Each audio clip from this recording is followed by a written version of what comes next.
got the power? We got the power. What kind of power? Union power.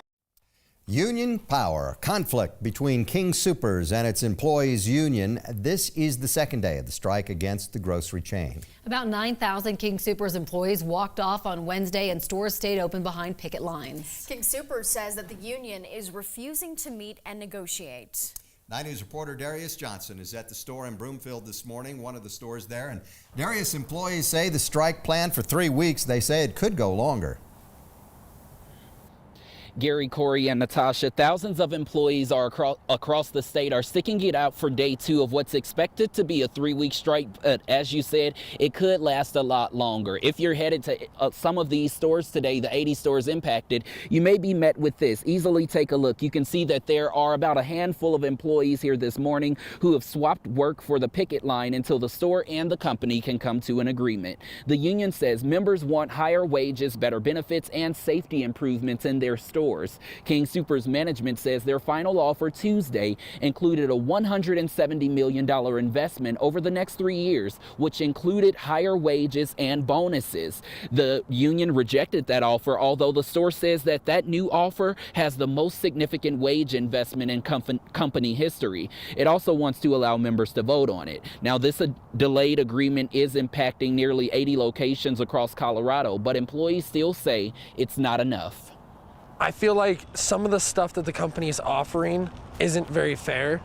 More of the language in the contract. We've called a three-week strike, but it could go longer than that. It just kind of depends on how the company plays this. You heard it right there from a union member. It could go on if they don't come to an agreement. Right now, King Soopers says that the union will not engage, meet, or speak with the company at this time. And you guys, they say that the store has also filed a unfair labor practice charge against the union for not coming to a fair agreement and doing what's right for these employees. So definitely a lot happening here on both sides. All right, Darius, thanks for the update. Appreciate that. Whether you do shop at King Soopers or elsewhere, you may have seen many of the shelves that are empty again. Well, there are a few factors at work here. It's not all the strike. One is the rapid spread of Omicron among workers. Another is bad weather across the country is making supply chain problems that already existed even worse. And now staffing shortages from the strike are certainly not going to make that any better. I was just there and some aisles are completely empty. It's crazy. This morning, we want to know, would you cross the picket line to get your groceries? Head to 9news.com/vote now to join in on the conversation. For them to have to make the choice to cross the picket line to get food for their family or to support those in their community, it's a very difficult decision, and it puts a lot of people in an uncomfortable place that they really shouldn't have to be in. For those in underserved areas or for those who suddenly have no option with the King Soopers strike, there is help.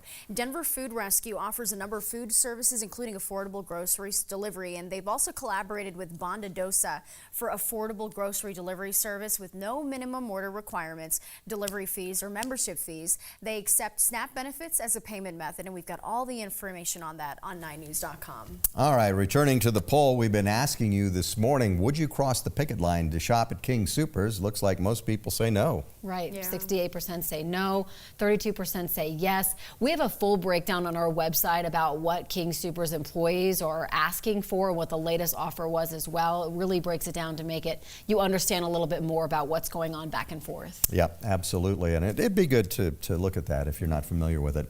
An update from Arvada Police now on a story we reported live yesterday morning. The department identified the man shot and killed by police there as Kenneth Hutchinson. They say that it all began as a suspicious person call on Wednesday morning. Police say when officers got there, they found a suspect and a stolen car. He ran off. When the foot chase ended, police say Hutchison refused orders to drop his weapon. That is when 2 officers fired, they say, killing him. Police say he was with another man they are calling a suspect. They are still looking for that other guy. The 2 officers involved are on administrative leave during the investigation. And some new information this morning. A man killed by an RTD bus had a medical emergency just before he got hit. It happened just before 6:30 Wednesday morning at the intersection intersection of East Colfax and North Havana. Aurora police say that the man got off the bus, he collapsed, and the driver did not see it, and the bus ran over him. First responders found him dead when they arrived.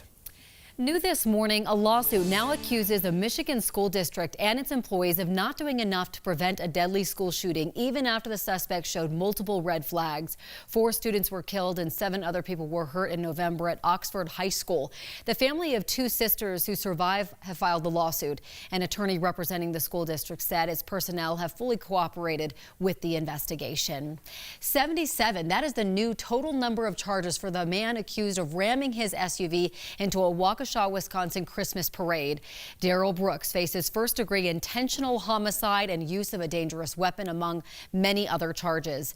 6 people were killed and more than 60 were injured, including children.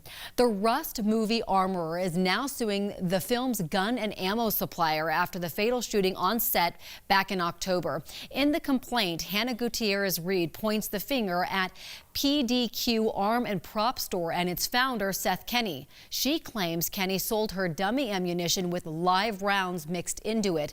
Cinematographer Helena Hutchins died after a gun fired on set that had been cleared for prop use. Right now, 2 members of the U.S. Supreme Court are on remote. Sonia Sotomayor began remote work last week. Now the court says Stephen Breyer will do the same thing. Justice Sotomayor is diabetic, putting her in a higher risk for COVID-19. Justice Breyer is the court's oldest member. Only one justice has refused to wear a mask on the bench, Neil Gorsuch. And just in the U.S. has reached 63 million COVID-19 cases since the start of the pandemic. The increase comes just 3 days after we breached that 60 million mark. More than 844,000 deaths have been reported so far. And new data from the CDC, more than 17% of kids ages 5 to 11 are fully vaccinated, more than 2 months after shots became available to them. In Colorado, our health department reports about 25% of that same age group are fully vaccinated.